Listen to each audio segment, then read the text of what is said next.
Korn's new album, Requiem. Let's get it. This is gonna be on Patreon, because I know the VOD's gonna get blocked completely. The singles are pretty good, pretty nostalgic. I think this is my second favorite. Seen Korn live once and it was amazing. Tax Evasion IRS, hold up. Oh shit. This is a strong fucking opening. What does this make me bad? This is very nostalgic. Yeah, that's what I've noticed. The choruses on all the singles have been fucking banger. Nice transition. The fake out. We got Cocked Fellas. I don't know, so far all the singles or songs have had like kind of weird abrupt endings, but they've been good. The progression of the song definitely made the most sense out of all the singles, I'd say. And I do really appreciate their experimental attitude. Right, they haven't just stayed with the same sound for years and then turned into like a Chris Barnes situation. Yeah, Korn has rode the fine line of staying true to their sound and actually advancing their sound. Listen to his voice, he's still got it.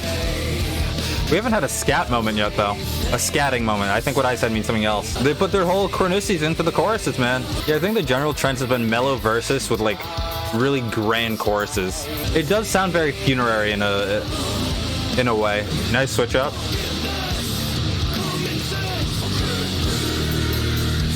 Hey, death metal? What's going on there? Definitely the most dynamic song so far. It's like, it's a fucking death doom. Oh, I just realized the graphic is like a cross with covered with a cloth. Penance to sorrow. I know it's penance. Falling away from me moment? Falling away from me jump scare? That's a nice build up. They got to this part like really smoothly. I feel like this is like the catchiest song so far. This is really good. I'm usually against most fade outs, but like the noise fade out, I'm just a fan of. I don't know why. Oh wait, this is DNA. That's cool that it relates to a confession, like sort of evidence on a crime scene. Ambience is crazy. It's so familiar but new. It's really tough to place. Maybe it's just because it's Korn. We got scatting! Let's go! Let's fucking get this shit. Goated with the sauce as well. Okay, now we gotta listen to the Japanese bonus track. Interestingly, this doesn't feel as cohesive with the rest of the album. Boots and cats and boots and cats and boots and cats. So let's talk about that album. I'd say just like, to sum it up, I would say this is, I said this a little bit before, but this album, like I'm not even really going to count the bonus track. Outside of the bonus track, it's like they're older elements from multiple albums. They take different elements, you know, the iconic sound that Korn has built up, and then they combine that more ambient, more feelsiness that comes with the nothing. You know, throwing in the scatting, throwing in those more exasperated, desperate cry type vocals. It was pretty sick. That was yeah, really nostalgic. Would I say it's their best work? Probably not, but there are like some like songs on this that I thought were like absolute bangers. Just going through the track list, Forgotten I still do like, Let the Dark Do the Rest, Lost in the Grandeur, Penance to Sorrow, My Confession, Worse on the Way. Like that's like for a 10 song album, like that's a pretty good like rate of enjoyable songs.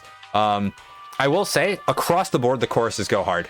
Like I think the choruses were key on this. Like they went off. Some of the verses felt a little lackluster. They felt a little more mellow. Maybe it fits the theme of like Requiem, where it's like more like coming to terms with your grief. I just did knuckle ASMR for you guys, especially following the Nothing, because the Nothing comes after like such a very like pivotal moment in Jonathan Davis's life that, you know, 2 years later, this is almost like him coming to terms with it. And that's just going off of the names of the name of this album, Requiem. It's just like mourning, like that initial like strong emotions gone, and it's just you're left with an ache.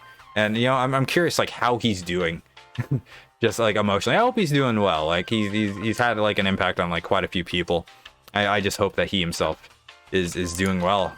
You know, he's been going through a lot, plus COVID. Like it's been a lot. A lot has been going on the past 2 years for people in general. And for him especially, he's been battling some demons, not just in the past few years, but his whole life. So I don't envy him. I don't envy his position. I do hope he's doing well. But yeah, this was a good album. Some people like honestly, it's not their best album, but it's got some really good songs. It's not a disappointment. I would say it's definitely in like the upper half of their discography, and it's like cool to see that like those nostalgic elements combined with more of like that sound from the Nothing, which I thought was an amazing sound. It's just like a cool blend that I feel like can appeal to Korn fans of any era of Korn. Though, who knows? Pretty good. Honestly, I'm sure if you looked at the lyrics, it's probably like it probably is conceptual. I feel like all of their albums have been like thematically linked broadly, but not so much in terms of like storytelling. It's never just like there are surely there are storytelling lyrics in many songs, and many songs do tell a story, but then those stories aren't connected, though they are more thematically connected. Carrick Angren has done that before with like sort of thematically connected ghost stories that have like a central plot that makes it a concept album. Maybe Korn could do a similar thing, but I don't know. This feels like the most sincere way to receive what Jonathan Davis is feeling, what he wants to put out on the world. And I do respect that. Like he has shared his whole life with his fans. When you think about it, like we gotta know like everything about his trauma. And strangely enough, that is therapeutic in a way. It offers some amount of catharsis. So I hope he's doing well. Good album. Yeah, Korn's had like quite an impact on me. Do love this band.